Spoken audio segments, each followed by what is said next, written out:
no matter where you start, no matter what you have now, you can chart a path forward and you can start taking action to make your life incrementally better over time. And if you just keep doing that, you will look back one day and be amazed at how much progress you've made. I played college football at a very small school, Oh, cool. and something that our offensive coordinator used to say was take the crumbs. If that defense gives you a 3-yard cushion, take the 3 yards. Don't look for, just keep taking the crumbs. And before you know it, you're on the goal line. You're listening to Advised with Rick Lucchini. I'm excited for this one. We've got a guest that I believe is going to add a lot of value to all age groups and honestly different stages in your financial journey. We're going to talk a lot about some of the things that I've been pounding the table about recently, mindset, and how that can actually make a big impact on your finances now and in the future. And, some tips and strategies on how to start actively affecting that today. So I'm going to toss it over to our guest, Brandon. But before we do that, I just want to, on behalf of myself, my family, and the listeners, thank you for your service. And if you just want to give us a quick rundown on who you are, what you do, and we'll dig right in. Yeah, well, yeah, I appreciate that. Yeah, it's definitely an interesting career choice. Not everybody does it, but I really do appreciate that. It does mean a lot.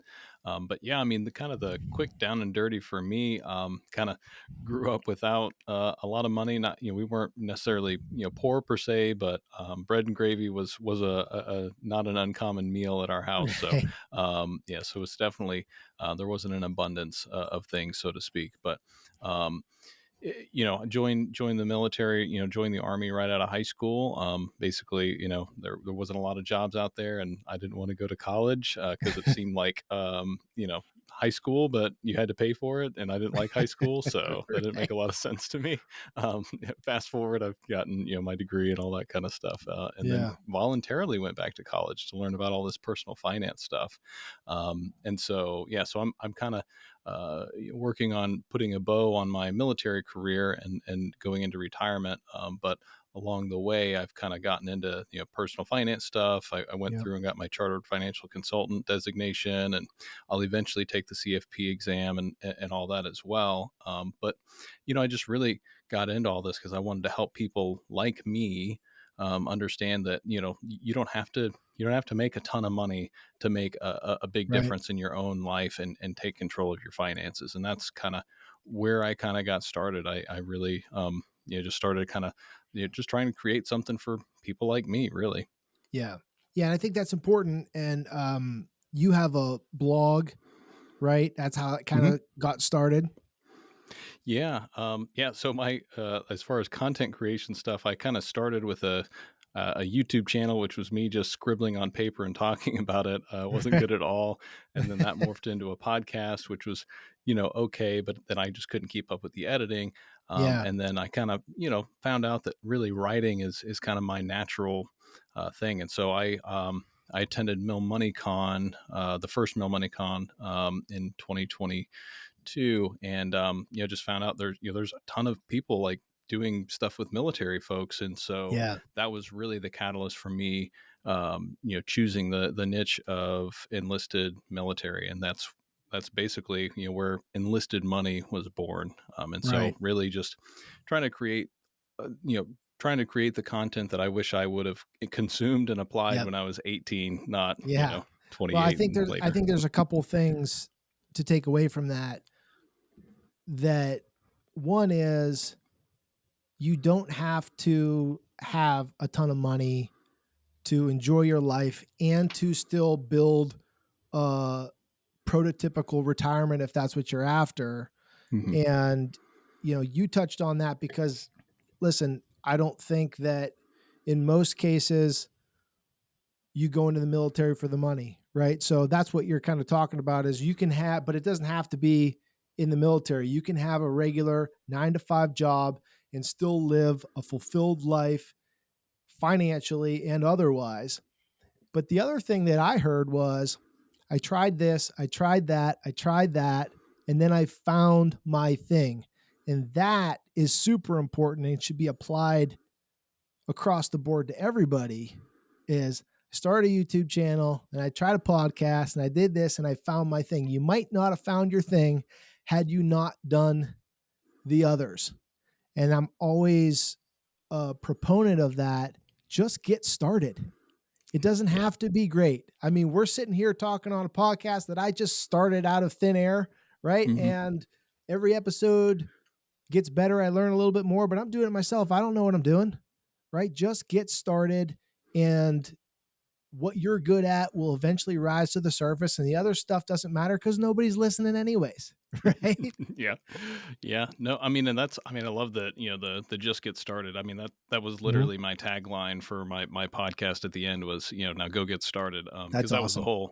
the whole concept behind that was, it's like, hey, if I can get people to their first $100,000 of Yeah. net worth, then, they've got a good start, and, they can kind of take it from there. And, really it's just getting that momentum. Cause yeah, that first, getting to ground zero is tough, Yeah. because we Yeah. started in debt and all that, and it took a while. I mean, and it is kind of frustrating, especially whenever a lot of the stuff you see is like, oh well, I had this, big six figure, salary working in tech, and it just wasn't fulfilling, so I decided to live on half my income for 5 years, and now I'm retired. It's like, well, Right. okay, well, that's a neat Yeah. story, but that's not really applicable to, I don't know, like probably most of America. Not Yeah. everybody can just choose to be financially independent as a hobby, and so it takes a little bit of work, and it takes a little bit of time, but you can get there. I mean, I started my Roth IRA with just $50 a month, but Yep. it's continued to grow. A lot of the influence out there is for bigger and better, and it makes oftentimes the regular person, it makes it seem so insurmountable that why even try? Why even try? There's no way I'm going to be retired at 42 on a beach like that guy who's talking on YouTube all the time. Or there's no way I'm going to have a private jet like this guy that's in my Instagram feed all the time. So why even try? I don't have a chance. And there's a huge life between not trying and having a private jet that a lot of people can be financially stable, eventually independent, and be happy along the way, not chasing something that is insurmountable.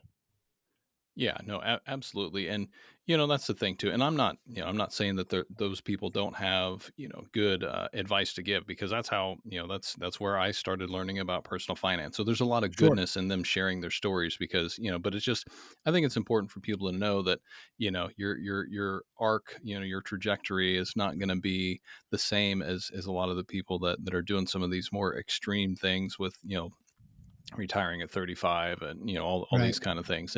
And really, I think I do think that the kind of fire, or now they've kind of people are trying to drop that retire early piece, because Yeah. I think people are starting to kind of realize that people want purpose. Yeah. They want to live life now, and not everybody wants to just push everything into the future. And so yeah, I mean, it's been a tough mental shift for me, because yeah, I mean, I grew up in a place where you just knew you were going to work until you died. Like, Yeah. the only retirement plan you had was Social Security, Yep. and then you would eventually go to the local nursing home and fade That was it. into, yeah, like, yeah. And so Yeah. I wanted more than that, and that was part of why I kind of took a different path, and tried tried something different, and it's worked out well for me. But it's been a it's been a wild ride. Yeah. That's Well, that's yeah. that's a good point because you don't have to your version, and not you specifically, but whoever's listening, your version of what makes you happy, what your life now looks like, what it looks like in 10 years, and what your retirement looks like can be equally successful and completely different than mine, yours, your neighbors, or somebody else's. your version of success isn't measured by the zeros in your bank account. And oftentimes that can be very misleading because you mentioned FIRE. For those that don't know, don't look it up, but it's financial independence, retire early. And it's this movement that is to push all of your energy and resources towards retiring as soon as possible. And I think that the people that are attracted to that aren't happy. They're retiring away from something instead of towards something. And if you can, whether it's high paying or not, if you can find something that you actually have a passion for or a purpose around, all of a sudden retiring early isn't that attractive. I'm happy every day doing what I'm doing. I don't need to retire all of a sudden. And it's just a mindset shift. You're the same person the next day. I don't know. I don't really even like the word retire because I don't think that it fits me. Yeah. I just don't imagine in a world where I'm just sitting around not doing something productive. Right. I just, and not to say that, retiring is bad or anything like that. If that's your jam, then hey, go for it. But, Yep. um, you know, I, I'm crafting my entire life around, you know, what memories do I want to leave with my son? Yeah. What do I want my friends and family to remember me by? What impact am I leaving on the world? And, how can I balance, having, because you want to balance, tomorrow with, Sure. with the day today. And so kind of like I think about it of, take actions and move in a direction that, are not going to harm the future. Yeah. But are also going to serve you today. And so like, if you can find that overlap, I mean, that's the, of course there's always some give and take there, but, for the most part, finding that balance between, today and the future is really important. But I think it's really damaging to just hey, there's kind of the YOLO, like, hey, tomorrow is a long ways away, but then there's also, the other end of that, which is, like you were talking about, it's like, Maximize wealth, which yeah, really to me oftentimes means maximize your 80s and 90s, mm, right? And so that's what you're, you know, pulling from is that balance between don't just throw your hands up and say, I don't give a shit about tomorrow. It's so far away. Who cares? But mm-hmm, also, let's not make every financial decision based on the amount of money I'm going to have when I'm 87, right, because a lot of times, that's what I'm seeing and hearing. I will say something on LinkedIn, for example. mm-hmm, Hey, this is how I do it. Oh, but Rick, you know, you would have so much more tax-free money if you did it this way when you're 80. I'm like, yeah, but I'll be 80. Like, Mike, yeah, I don't care. right, yeah, I'm not going to be destitute when I'm 80, but I'm also not trying to maximize the last 10 years of my life. mm-hmm, And so having that permission to be happy today while yeah, still planning for and having an eye on the future. We don't want to just do nothing, but I'm trying to, and you're doing the same thing, get that message out that you can actually have it both ways.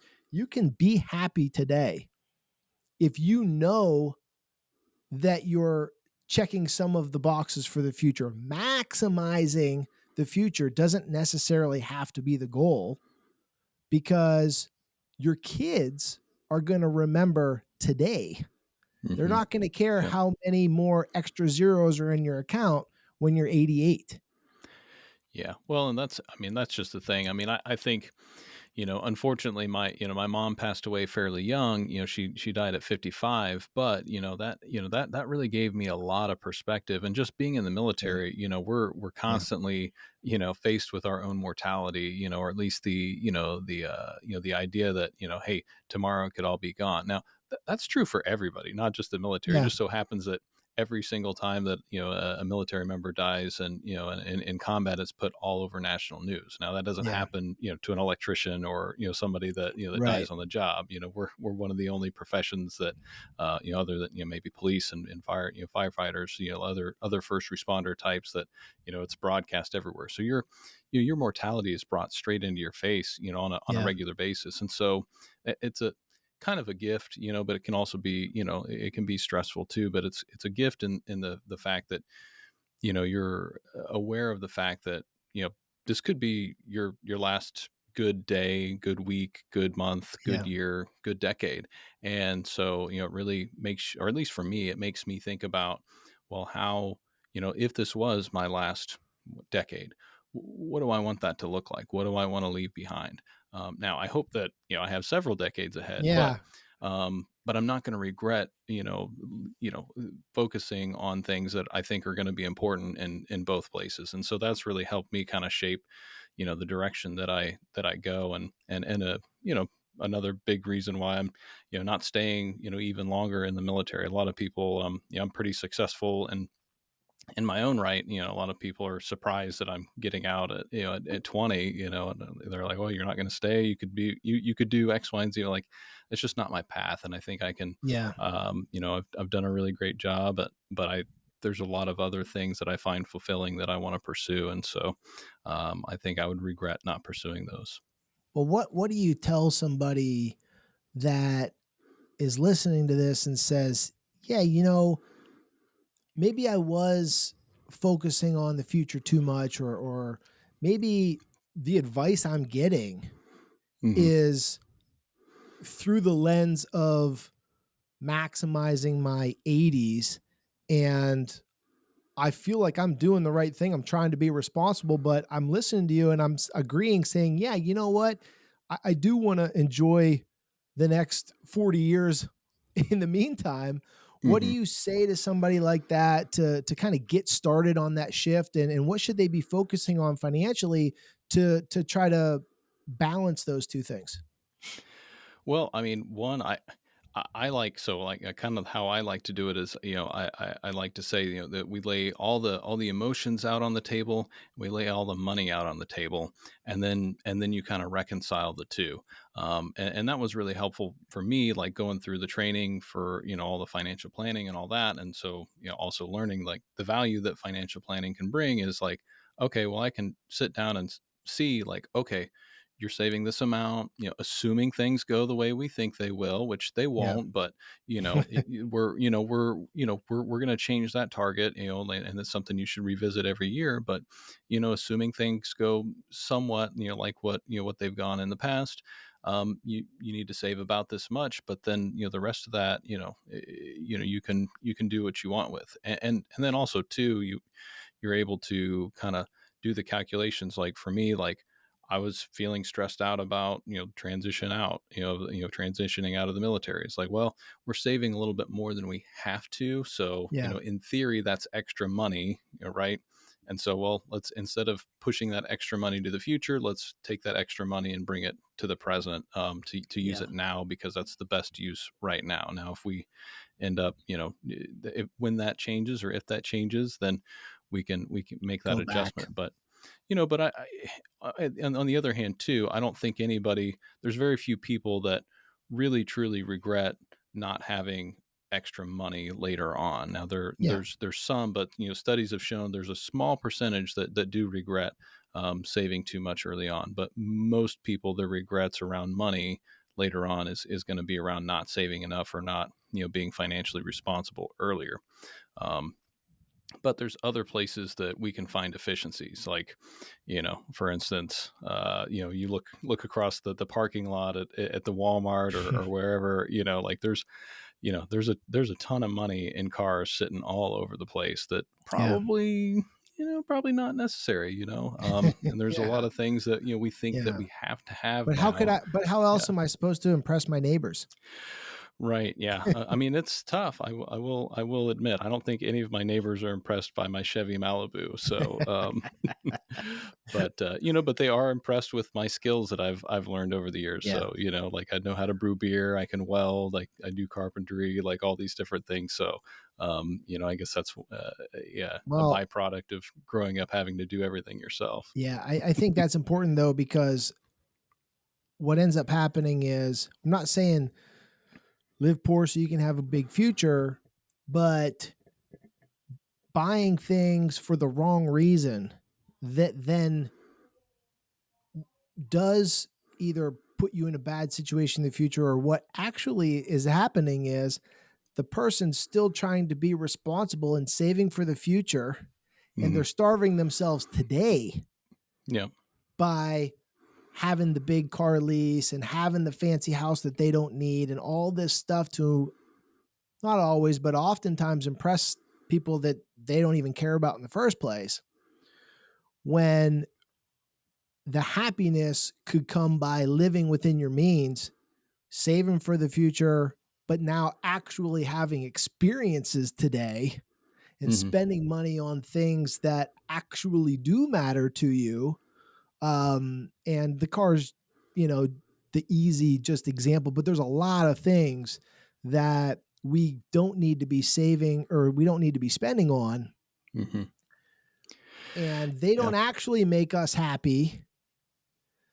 Yep. The other things would, but we don't have any money left over to buy them or to go on the vacation or do the things that maybe other people might think are irresponsible, but they're not.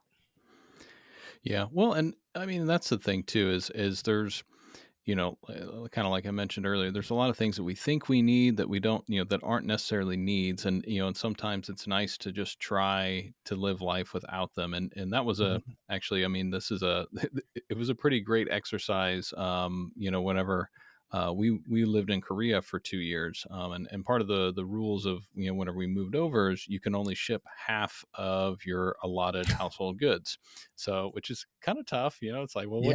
what do you not Pick. want to see for 2 years? So like, okay, Yeah. well, so yeah, unfortunately, that was the heavier stuff, like all my tools, all that kind of stuff. So pretty Yeah. much all my stuff that I found, like that I thought I couldn't live without, if you would have asked me before we went there, but it was really interesting because some of our best memories were just hanging out. Not, we had none of our stuff, but we just went out and just saw things. Yeah. We didn't really need as much as we thought we needed, and so that was kind of a good limiter on that kind of stuff. And so I think sometimes it's good to really look at that. And I also have gotten more fond of trying to borrow stuff from neighbors and things like that. There's a lot of things that I think, we all want to have our own everything, but I Yeah. think there's a lot of value in, asking for help, with from neighbors and stuff like that, because you get to know people better. And I think, yeah, I mean, just point of case, my neighbor I needed to borrow a trailer, well, actually, and his truck too, to go, Yeah, go, you're that go, kind of neighbor. Yeah. right, yeah. So but we became friends because I saw he had a truck and a trailer, and I just knocked on the door and asked, like, hey, and so we've become really good friends, and I've been able to help him work on his motorcycle and stuff like Yeah. that. So it's been a pretty good relationship that I wouldn't have had if I just said, oh well, I need to go buy a trailer or Yeah. whatever. So Well, I um, think the other thing that I notice a lot too, I have 3 young kids, and when you do something simple that you don't even think about with a young kid, mhm, you can quickly realize that money is not going to be the cause or a direct correlation with happiness. I mean, we've done some, and they love it. Like, we've done some expensive things for them, taking them to places and all that stuff, and they love it. But also, I get almost just the same level of excitement by taking a walk in the woods with the dog. mhm, They yep, just want to be doing something with you, with yep, your attention, not on the phone, not worrying about work, all that other stuff, a fire in the backyard, like the simple things that you do mhm, is that close to like the expensive things that you do. And so you can have those experiences, those memories. You're not starving your kids of happiness by not blowing a ton of money on experiential things. If that's important to you, great, budget it out and do that. mhm, But the simple things often are going to be just as memorable for them, yep. and you don't need to spend thousands of dollars to do it. Yep. Yeah, well, and it's funny too what, what kids, pick up, like we went to like we wanted to make sure we never got to go to Disney as kids, neither my wife nor I, and so we Yeah. wanted to make sure that, our son got to do that. Yep. Well, afterward, like one of the things he was talking about was just staying in the hotel on the way down there, not even Right. Like, how not cool is that? I I'm know like, you're thinking, oh my gosh, I wasted all could have, this yeah, money. Yeah. yeah, So, I know. Yeah. but But yeah, that is the point, is that you start to pick up on those things and knows those things. And again, it doesn't mhm, mean don't do stuff. It means do yeah, stuff. Absolutely. yeah, But find that balance between being happy today, not being poor when you're 80, mhm, right? There's a balance there, and something that I've seen you say and write before is to not be a victim of your current circumstances. Why don't you explain that a little bit and dig into that, because I think you can add a lot of value there. yeah. I mean, I think there's a big, it's easy to fall into kind of the victim mentality of, well, I can't, just kind of like what I mentioned earlier. You look at, oh well, I don't make six figures, so I can't do that. I don't have any inherited money, so I can't, I can't. Yeah, You, you can cant yourself into the grave. yeah, But if you kind of flip that switch and go, hey, well, all right, yes, this is where I'm at, accept where you're at. Well, what can I do? And like maybe, like I said, I started investing with $50 a month. Actually, at the time, I didn't even actually know what a Roth IRA was. I just knew that it was supposed to be something to save money for later. So I right, did. It automatically came out of my bank account every month, and before I knew it, I had $20,000 in there. So right, and that has doubled by not doing anything to it. So it's yeah. So it can start small, but if you let yourself kind of get stuck in, I see all the memes and stuff all the time. Oh, well, a house in 1950 cost X, an average house costs, I'm yeah, like, well, for yeah, one, you would not want to live in an average house in 1950 because it may or may not have air conditioning, probably yeah, doesn't. It may or may yeah, not have indoor plumbing. It may or right, may not have a yeah, garage. It may or may yeah, not have, any lights or like so people, like yeah. people try and draw these comparisons to try and make our situation look so And your terrible. Like, average salary was $7,000 a year. right. Yeah. So, yeah. And Right. so, yeah, they try and draw these comparisons just looking at the numbers, and like it's so different. Yeah, It's not the same. And whether the poorest person in the United States right now, their lifestyle is inflated. Even compared to the poorest people in the United States, 50 years ago. And so, you can sit there and try and make these comparisons and make it look like it's terrible and all that, or whine yeah, about taxes or whatever. But the fact remains, at least in my opinion, you're living in, one of the best places in the world. You have an abundance of opportunity yeah, everywhere. It's just your choice on whether or not you take advantage of that. yeah. No, I totally agree. And somebody, no matter how bad you got it, somebody's got it worse and did more with it. Hmm. There's a million documented stories and a million more undocumented. Somebody has it worse. Somebody had it tougher than you and got off their ass and did something about it.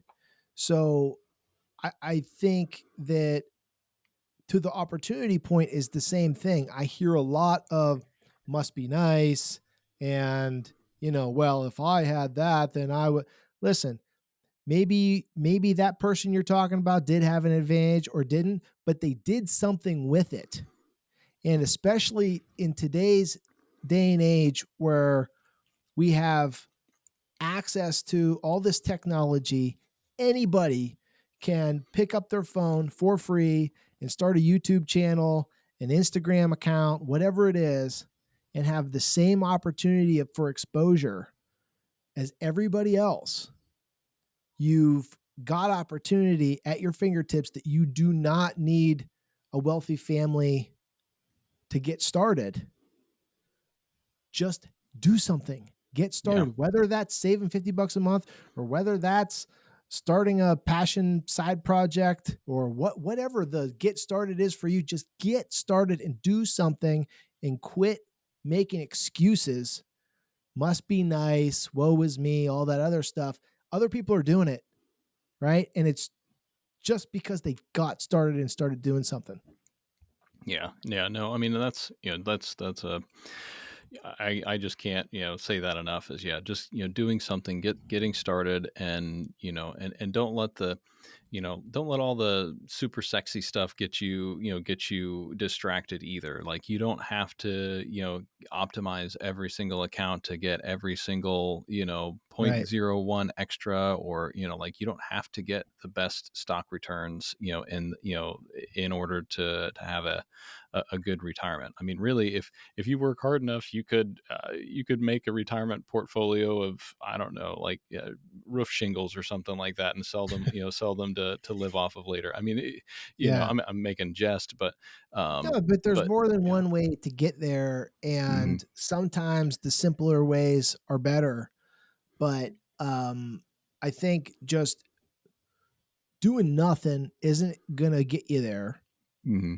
And and then the other side of that coin, what you're saying is you don't really have to be super fancy about it either. Just do something, get started, and stop making excuses. A lot of the stuff you're talking about, a lot of the mindset is applicable to everybody across the Hmm. board. But you also have a unique perspective and something that a lot of people like myself don't, which is having a military background. What's some of the stuff that's different, or some of the value adds that you can bring up that would apply to military or ex-military people that maybe doesn't cross over as much and is more unique to that niche? Yeah, I mean, I think one of the biggest places where military members and veterans leave money on the table is just knowing about their benefits that they have earned. There's a lot of veterans that aren't applying for for a lot of benefits that they have access to. Same with military people that are in the military. A lot of I just point in case like college, free college, and things like that. There's a lot of people that I know that went several years without taking any college classes. I mean, Yeah. I didn't take very many, but I always took one or two here and there, and so there's a lot of advantages that we get from different programs and things that are out there, and so I think that's kind of one of the big things. But then also too, um, not leveraging their veteran and military community to Yeah. look for mentorship and stuff outside of the military too. So we talk a lot about counseling, coaching, mentorship, and stuff like that while you're in service. But I think it's equally important and way more valuable on the outside, at least way more valuable in terms of dollars. I would say my number one asset that I have, as far as my if I found myself on the street tomorrow with nothing, the most valuable thing that nobody can take away from me is my network. I know a Yeah. lot of great people, and I know that if I found myself, with nothing tomorrow, I can reach out to some folks, I can shake some things out of the bushes, and I can get back on my feet in short order. And so I think that's something that often gets overlooked. Yeah. I know you had mentioned to me before that a lot of veterans, as they transition out, tend to lean towards entrepreneurship. Is that something that you're seeing often?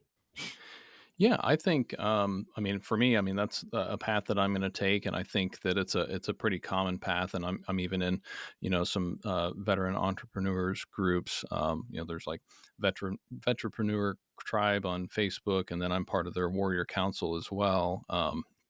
And that's been really good to connect with other people doing some really creative things. And I think military in general, I think we have a lot of experiences within the military that really help out with entrepreneurship. We're kind of your whole life in the military is basically just being handed something. It may or may not really be possible, but you have to figure it out.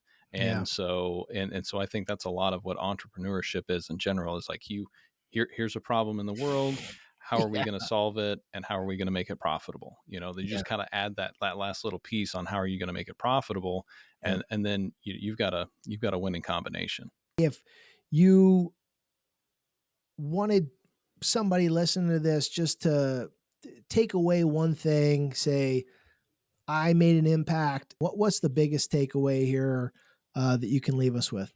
I think the biggest thing that I would leave people with is that no matter where you start, no matter what you have now, you can chart a path forward, and you can start taking action to make your life incrementally better over time. And if you just keep doing that, you will look back one day and be amazed at how much progress you've made, just by doing that, just taking some action and just Yeah. keeping after it, and just keep working at it, and you will find more success than you could ever imagine. Yeah, well said. I think we'll leave it with that. It's something that it just made me think about. This is why I'm grinning.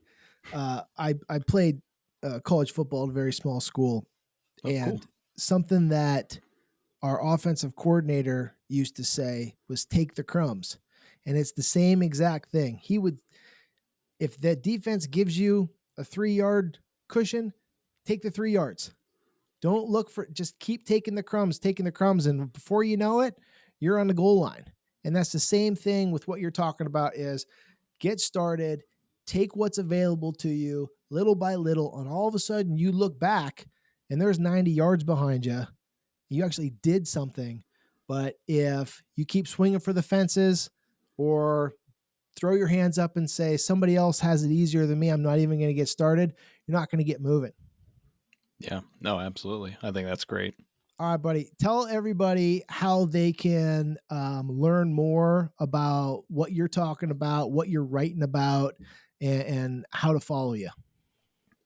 Yeah, the best place to find me is just at enlistedmoney.com. I've got a newsletter that I send out twice a month, and then on socials, I'm most active on Instagram. I put up a bunch of goofy reels and stuff like that, but I also Awesome.